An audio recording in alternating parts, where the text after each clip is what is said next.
اهلا اصدقائي، معكم يوسف بكلمكم من ولاية تكساس هيوستن بالتحديد. الفيديو ده انا بصوره في محل اسمه سمارت شوب، اهو اسم المحل اهو سمارت شوب. ده المحل اللي انا بقول لكم عليه اللي هو اسعار اللحمة فيه رخيصة جدا، والفراخ برضو الى حد ما. الفراخ يعني اسعارها متوسطة هنا، هو يعني اتقل في اللحمة. اسعار اللحمة هنا رخيصة جدا عنده. الفراخ عايزين تجيبوها جيبوها من محل تاني اسمه فود مارت.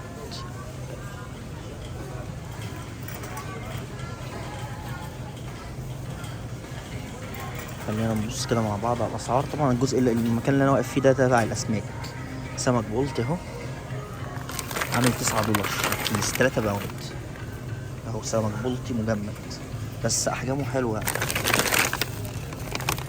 اربع اربع سمكات او 5 في الكيس. المهم هو وزنه 3 باوند. 3 باوند اللي هو كيلو 360.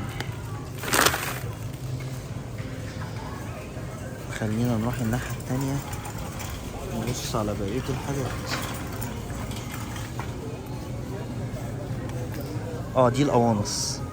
بص، طبق قوانص وزنه 1 باوند ونص عامل $2.55. نخش مع بعض نجيب بقية الحاجات.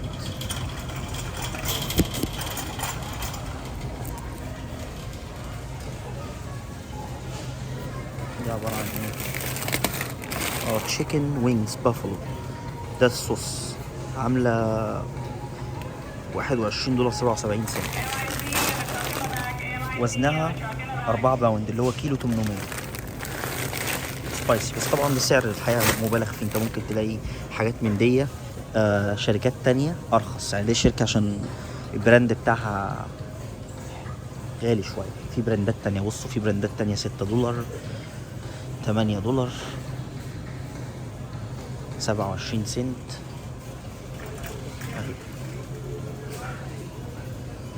طبعا في حاجات للاطفال بقى اللي هو ناجتس. الناجتس بس على بقى شكل ايه، زي ما انتم شايفين ديناصورات، طيور، حاجات زي كده. ده عامل $12 11.97 هنقول اولموست $12. ده وزنه كام؟ كيلو 800.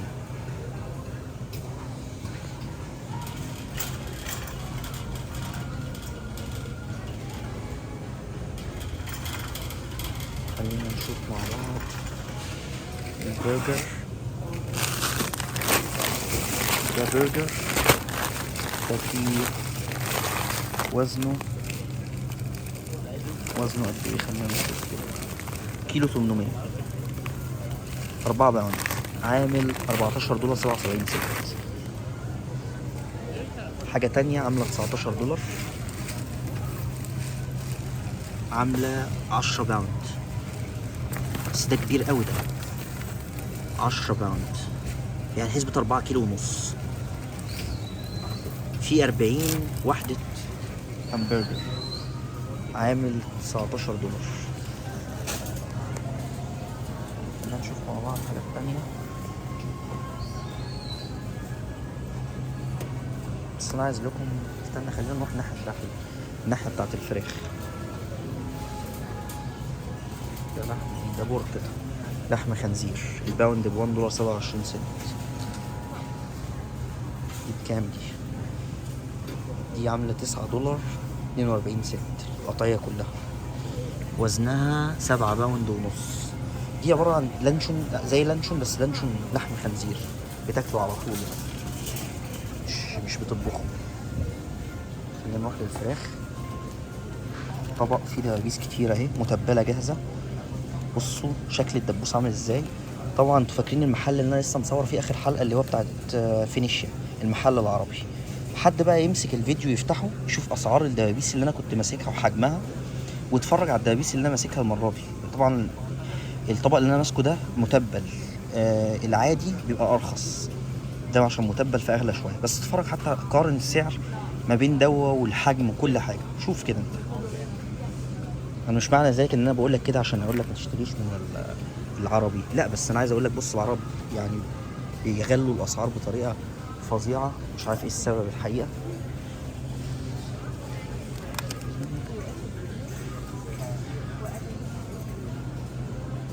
تانية.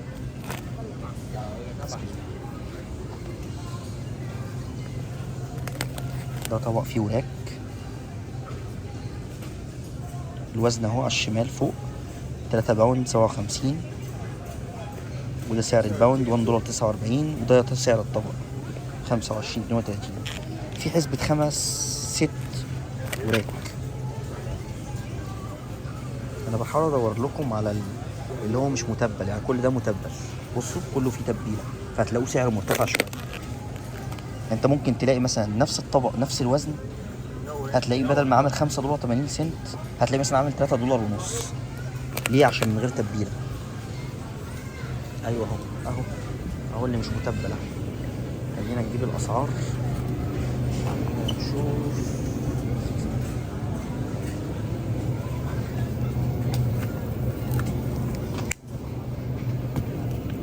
اهو طبق فيه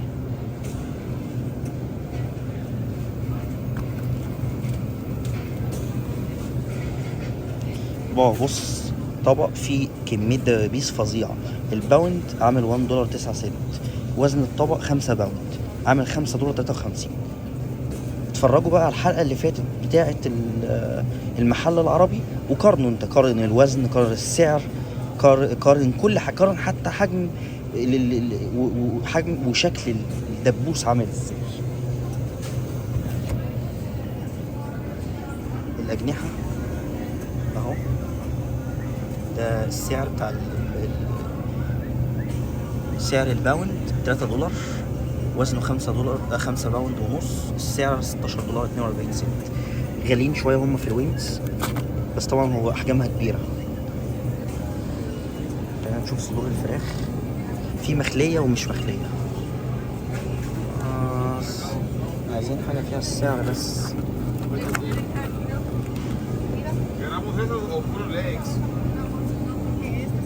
عامل $9.33، والوزن اهو 5 باوند وربع، سعر الباوند $1.77.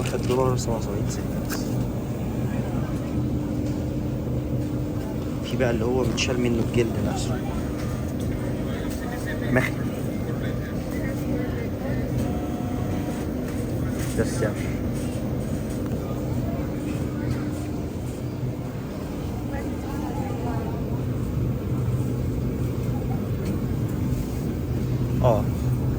تاني اهو. بصوا انا جبت لكم بقى الحاجه اللي انا كنت بقول لكم عليها. التاني انا مسكت فرخه كانت تحس ان عندها السل في المحل العربي، وزنها باوند بالظبط، كانت عامله $6 وشويه وكسوش. بص هنا الفرخه وزنها 6 باوند وربع، داخله على ونص، سعرها $8. بس طبعا الوزن يعني التانية الباوند عامل $6 ونص، قول $6. دي 6 باوند ونص، يعني قلنا 6 باوند بس. 6 باوند 6 في 6 $36 بالنسبة للمحل العربي. هنا بقى اتفرج، الفرخة وزنها 6 باوند، الباوند عامل $1.26، سعرها $8. يعني بص الحجم، الوزن، السعر، مفيش مقارنة لحاجة.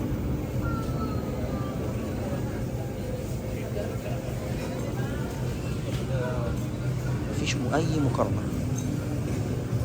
انت يا عم من نفسك انت خش، ما تستنيش تسمع مني وتتفرج. انت امسك الفيديو ده وامسك الفيديو ده وقارن انت مع نفسك الاسعار، وبعد كده تعالى اتكلم، هتعرف قد ايه العرب مظبطين بعض. يعني لما بيطلعوا يعملوا محلات عربي ولا بتاع، بيبيع لك بيع اسعار خياليه، يعني بيحسسك ان انت عايش في الدوله العربيه وانت عايش في دوله غربيه بالنسبه للاسعار.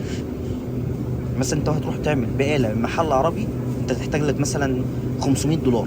لو هتعمل بقاله في محل تبع امريكي يعني، او مش امريكي، مكسيكي او اسيوي، هتلاقي نفسك عملت بقاله $200، وهي نفس العربيه، بس دي عشان مكتوب عليها حلال ب500، ودي مش مكتوب عليها حلال ف $200.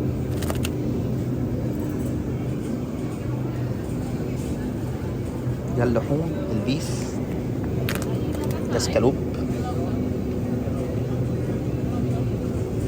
كل حاجة باينة في الصورة، السعر، الوزن، سعر الباوند، كل حاجة.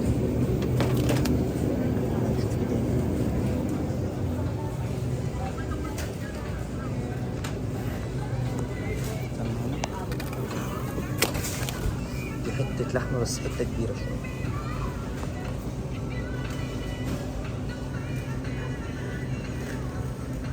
ده السعر بتاعها.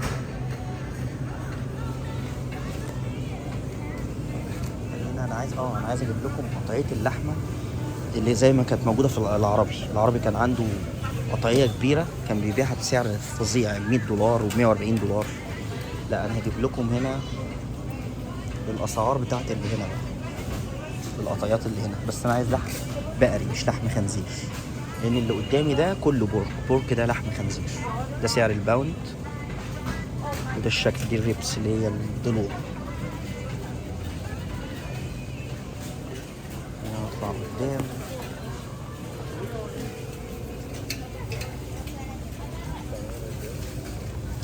قطعية ده بيف. لا برضو بورك، لا مش عايز بورك. عايز انا حاجة. ده برضو بورك، كل ده بورك. ده السعر بتاعه. انا مش عايز بورك، انا عايز بيف.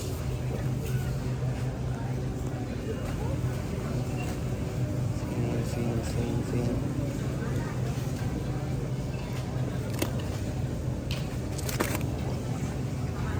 بيف اهو. بس دي قطعية للشوي، حتة معينة اسمها توماهوك. ده السعر بتاعها، سعر الباوند، وزنها وكل حاجة. مش لاقي عنده قطعيات كبيرة. خلينا نبص على قطعيات تانية. حاليا مش موجودة، الظاهر خلصانة، لأن بص في حاجات في الشلف خلصانة، فاحتمال يكونوا مخلصينها، احتمال يعني. خلينا نطلع تاني قدام. أسعار العصاير $2 $2.24. ده عصير كام؟ 1.5 لتر، بس عصير طبيعي يعني، عصير ليمون، والتحت ليمون مع حاجة تانية.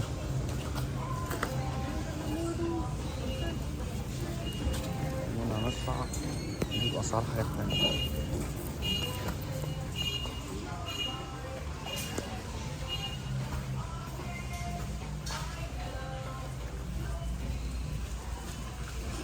التونة الواحدة ب93 سنت، أقل من $1. وزنها 142 جرام.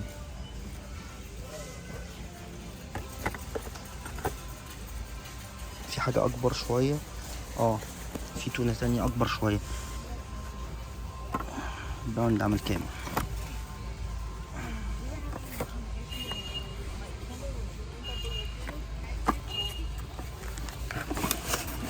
مش محطوط سعر. خلينا نشوف.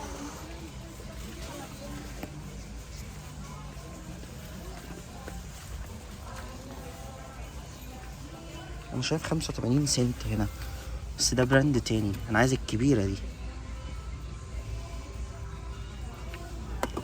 مش لاقي السعر الحقيقة.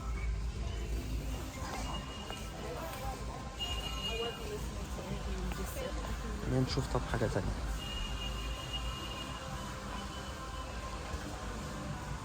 دي صلصة بقى وحاجات زي كده وحاجات. هنا طبعا ستات البيوت ما بتطبخش، مش لسه هتعمل وتتبل وتحط الفول يتدمس والكلام ده. لا هنا العلب جاهزة، فول مدمس على طول. بس فول طبعا مش زي بتاعنا مصر، لا انواع تانية من الفول. لان هنا عندهم صنف الفول عنده فيه 5-6 انواع فول. بس ده طعمه حلو برضو، انا جربته، فول مكسيكان. بياكلوه يا جماعة اخواتنا المكسيكيان، طعمه مش وحش برضو، حاجة جربته قبل كده. العلبة عاملة 70 سنت، اقل من $1. وزنها 439 جرام. وفي نوع تاني من الفول، بلاك بينز. وزن البتاعة دي 560 جرام، عاملة $15. بص نوع فول تاني برضه اهو، لونه احمر. لا بص هنا في انواع فول بالعبيط يعني، مش عارف كتير جدا، والحقيقة مش طعمه مش وحش يعني. وفي لوبيا، لا ده برضو فول شبه اللوبيا بس فول مطول شوية كده. سعر $1 24 سنت، وزنه 425 جرام. انا عايز اشوف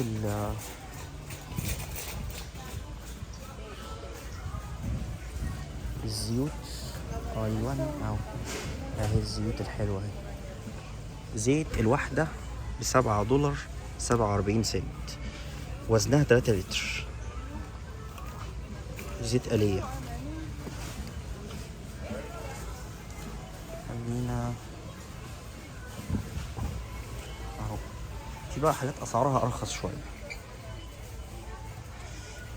واكتر، يعني ده 3 لتر 4 لتر الا 1 جالون، 4 لتر الا حاجة بسيطة يعني، عامل $10 47 سنت. حاجة تانية جنبيه عامل $3، ده زيت نباتي، زيت نباتي فيجيتابلز اويل، عامل $3 77 سنت، وزنه لتر ونص.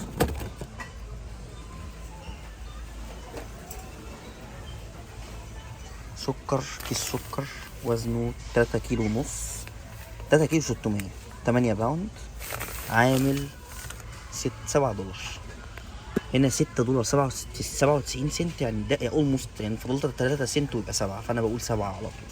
من 3 سنت يعني بتتكلم 3 قرش، فاهم؟ ورا القسم اللي وراه ده بقى قلايات وحاجات تقلي فيها وكازرولات وحاجات زي كده. الحقيقة اسعاره غالية شوية، وانت عايز تشتري حاجات مطبخ مش ده المحل اللي انت تروح تشتري منه، محلات تانية طبعا هبقى اصورها لكم. بس المحل ده حلو جدا في اسعار اللحمة بتاعته. اسعار اللحمة والفراخ يعتبر اللحمة رقم 1، الفراخ اديله 8/10، اما في اللحمة اديله 10/10. ارخص محل في اللحوم هو المحل اللي انا بصور لكم فيه ده. اتحداك تلاقي لحوم بالاسعار اللي انا جبتها لكم دي في اي محل تاني. المحل التاني بقى للفراخ اسمه فود تاون. فود تاون ده هتلاقي فيه الاسعار الفراخ بكلام فاضي، يعني مثلا انت مثلا ايه هنا مثلا بيبيع لك مثلا الدبابيس $1 49 سنت مثلا، يعني الباوند. لا انت هناك ممكن في فود تاون تلاقي هي نفس الدبابيس، الحجم بتاعها كبير، والسعر 77 سنت بس، وساعات بينزل عرض تبقى 49 سنت للباوند بدل $1.49، يعني $1.50. فهو بيبيع لك بنقطة ب 50 سنت بس، يعني يعتبر بينقص لك مبلغ كبير من المنتج. فطبعا فود تاون في الفراخ، وسمارت شوب في اللحوم. خلينا نخش قدام. دي بقى المشروبات اللي هي الطاقة، بس مش انرجي درينك زي ريد بول، بس هي انرجي درينك بس مش زي ريد بول ومانستر. دي اسمها جاتوريد، دي عبارة زي مية بسكر كده. الحقيقة دي أأمن من ريد بول الحاجات التانية، مانستر والحاجات روك ستار والحاجات دي.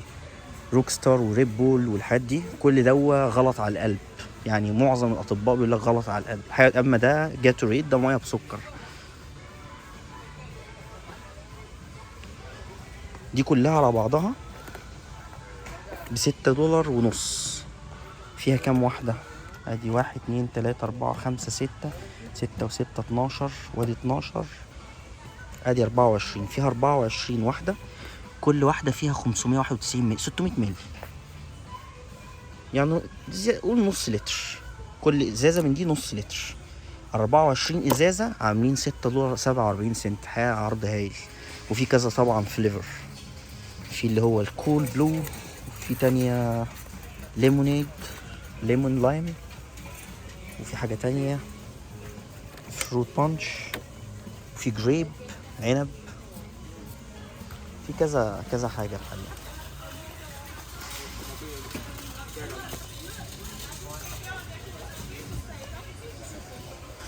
دي بقى انواع عصير تانية عامله زي تانج كده، عارفين انتوا تانج اللي هو بودر وتقوم حاطط عليه ميه وسكر؟ دي حاجات زي كده. انا الحقيقه ما بحبش، بحب اشرب الاورجانيك، بس في ناس تانية تقول لك يا عم كله واحد، طالما بيديني نفس الفيتامينز خلاص. بس طبعا ده فيه سكر، في حاجات زي كده، فمبحبوش قوي الحقيقه. بحب الحاجات الاورجانيك. اهي دي كلها 1 جالون 4 لتر الا، عامله $2.27 زي ما انتم شايفين كده، برتقان وتفاح كوكتيل. في حاجه تانية، شركات براندات تانية ارخص في السعر، نفس الجالون برضو. يعني ده عصير ليمون 1 جالون 4 لتر الا، حاجه بسيطه، عامل $1.08. قول $1. يعني تخيل دي $1، وفي منها حاجات تانية برضو $1، كذا فليفر يعني. بص، حاجات الرخيصة هتلاقي، حاجات غالية هتلاقي. وهم هنا أجمل حاجة في أمريكا إن هنا في سلع لجميع المستهلكين. المستهلك اللي مش معاه فلوس قوي، المستهلك المتوسط اللي هو متوسط الدخل، والمستهلك الغني. فيعني هم عاملين بالانس الحقيقة، عاملين توازن، كل مستهلك وليه وبيروح على الشلف بتاع الحاجة بتاعته. بس هنا نصيحة مني يعني ليكم، انت ممكن تلاقي حتى اللي مش معاه فلوس بيشتري الحاجات اللي هي الغالية شوية، لان في الاخر الاكل والشرب هنا رخيص في امريكا. ان انت تجيب اكل وبتاع رخيص مش غالي. بس في ناس اللي عايز يوفر بقى ويمشي بالظبط، مثلا زي واحد مثلا مغترب وعايش لوحده وعايز يمشي بالظبط مثلا عشان بيبعت لاهله ولا بتاع، هتمشي معاه الدنيا والحاجات اللي هنا. اما او واحد مثلا معاه اسره مثلا مكونه من 7 6 افراد، ما تستغربوش، في ناس هنا بيجي تلاقيه يخلف 3 4 5 عيال. فطبعا معاه اسره كبيره، فاضطر طبعا يشتري حاجات اللي هي مش اغلى حاجه، يجيب الحاجات الوسط او الحاجات الرخيصه. ومش معنى ان هي رخيصه قوي فهي وحشه مثلا، او تضر الاطفال او تضر، لا طبعا، لان امريكا عندها موضوع السيفتي ده، الهيلث سيفتي ده بتاعت البني ادمين، يعني دي حاجه مهمه. الحاجات الكيك والحاجات دي، اللي هيجي هنا بقى بيحب الكيك والحاجات دي هنا برخص التراب. توينكز اهو، علبة فيها 10 توينكز عامل $3.28. وفي اللي هو بتاع اللي هو بتاع مصر دوا، علبة فيها 8 وزنها 360 جرام عاملة $2.84. اللي هو والهوز اللي هو بتاكل في مصر برضو ده، دي اسمها دي علبة فيها 12 باج، 12 واحدة يعني، عاملة $3.84. الاكل والشرب هنا يعني مش معضله في امريكا، يعني الدنيا تمام يعني. ده العيش التوست بتاعهم، انا بيخشش دماغي ببصله. عامل $1.88، وزنه 567 جرام. في ناس بتاكله كده، في ناس تقوم حاطاه في المكنه اللي هي بتاعت التوستر تحمصه شويه عشان يبقى مقرمش. انا حقيقه انا مش عارف هم بياكلوه ازاي الامريكان، بس انا بكرهه الحقيقه. حتى لو اتحط فيه مربى ولا زبده فول ولا اللي هي بتاعت البلو بيري دي، انا ما بحبوش حقيقه. يعني هو العيش السوري وللاسف هو الموجود عندنا. العيش المصري ما فيش هنا مخابز خالص في تكساس بتبيع عيش مصري، الا بقى وفي مثلا واحده بتخبز في البيت وتطلع تبيع، او تعمل على الويب سايت وتشتري منها، طبعا تخبز لك بتبقى سعرها غالي. فالعيش السوري بيبقى افضل حل هنا في الولايه اللي احنا فيها. بس فطبعا عليك بقى والعيش السوري. خلينا نشوف سعر اللبن. احنا جبنا اخر مره اللبن في المحل العربي كان عامل $6 الجالون. بص هنا الجالون بكام؟ $3.14. يعني هو مزود $3 الا حاجه بسيطه، وهو نفس اللبن. هتقول لي يمكن البراند، لا عايز اقول لك ان حتى البراند مش كده برضه. يعني انت مثلا لو جيت بصيت على براند لبن هتلاقي واحد عامل $3.14 وواحد تعمل مثلا $4. الفرق ما بينهم 60 سنت 50، لكن $2.50. ايه يا عم بيبيع لك لبن ايه ده؟ لبن العصفور، لبن مش موجود يعني غير عنده. فطبعا مش حلو خالص يعني. بس انا عايز كل الناس تخش تفتح تتفرج على الفيديو القديم اللي انا نزلته بتاع المحل العربي، وتقارن كده الاسعار مع نفسها كده وتقول لي ايه الاخبار. دي ستيك تي بونز ستيك ده سعرها، وزنها، كل حاجة، ده شكلها. دي بتاعت شوي. دي حتة لحمة حمرا تاني فيها مش تقيل قوي. ده سعرها. بس خلي بالك لما القطعة الكبيرة خالص انا مش لاقيها للأسف، هم مخلصين الشرفات لان انا جاي بالليل، فيعتبر الشرفات اتنسفت. وبكرة السانكس جيفنج اللي هو عيد الشكر هنا في امريكا، فطبعا عشان الشواء بقى هنا بيظبطوا بقى، يعملوا شوي ويعملوا تركي اللي هو ديك رومي وحاجات زي كده، فمخلصين الشرفات قاضيين عليها. هبقى اجيلكم في يوم تاني اوريكم القطعة الكبيرة خالص زي اللي موجودة في المحل العربي اللي انا جبتها لكم دي، اللي هي عاملة $100 وواحدة تانية عاملة $150 او $140. لا هنا هجيب لكم نفس الحجم ويمكن اكبر كمان، وعامله مثلا 40 $46 50 $53 بالكتير، مش 150 و$100 زي ما هو بيبيعها. وهي نفس اللحمه، مش بيجيب لك مثلا جاموس استرالي يعني، فاهم؟ فانت قارن كده اسعار. طبعا انا مش هعرف اصور لكم المحل بص عامل ازاي كبير، وفي ناس لحمه النهارده عشان بكره عيد، في محلات كتير هتقفل، فالناس طبعا نازله تعمل شوبنج النهارده قبل بكره. فان شاء الله اصور لكم حلقه تاني في المحل ده برضو، اجيب لكم بقيه الحاجات اللي فيه. يلا ما تنسوش بقى لايك شير سبسكرايب، وتدعموني على صفحه الفيسبوك والانستجرام وعلى التيك توك. اشوفكم المره الجايه باذن الله. يلا هابي هوليدايز. سلام.